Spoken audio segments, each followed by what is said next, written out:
हरी नामाचा गजर करत पंढरपुरातून वारकरी अयोध्येमध्ये पोहोचले आहेत। रामलल्लाच्या प्राणप्रतिष्ठा सोहळ्यासाठी वारकरी उत्सुक आहेत। हरिनामाचा गजर करत वारकऱ्यांनी रामलल्लाचे दर्शन घेतले।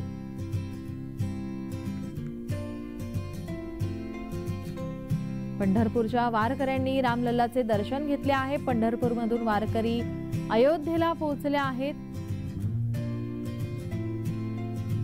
प्राणप्रतिष्ठा सोहळ्यासाठी पंढरपूरहून वारकरी अयोध्येला पोहोचलेत।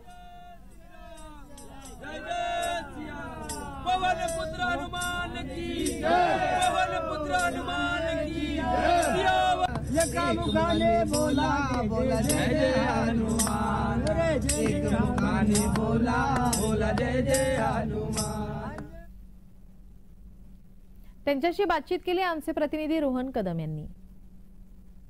हरिनामाचा गजर करत पंढरपूरची वारी करणारे वारकरी देखील रामलल्लांच्या स्वागतासाठी आता अयोध्येमध्ये दाखल झालेले पाहायला मिळत आहेत।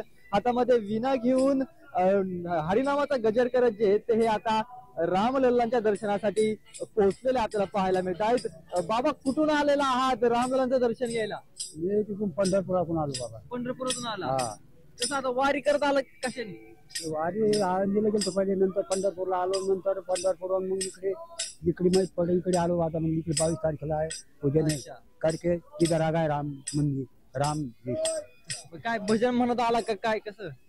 रेलवे शायद पर रेलवे में कुछ भजन नहीं, बस थोड़ा बहुत देव का नाम ले रहा था। राम कृष्ण मराठीत बोला, मराठीत। हाँ, राम कृष्ण जय जय राम कृष्ण हरी, जय जय राम कृष्ण हरी, जय जय राम कृष्ण हरी, कृष्ण हरी जय जय राम कृष्ण हरी राम। थोडी बोलता है साहेब, बोलता है बाबा। एखादा आता काय अभंग काय काय म्हणतात आता आमचं? नामदेव कीर्तन करी, नामदेव कीर्तन करी, पुढे तो नाचे पांडुरंग, पुढे तो नाचे पांडुरंग।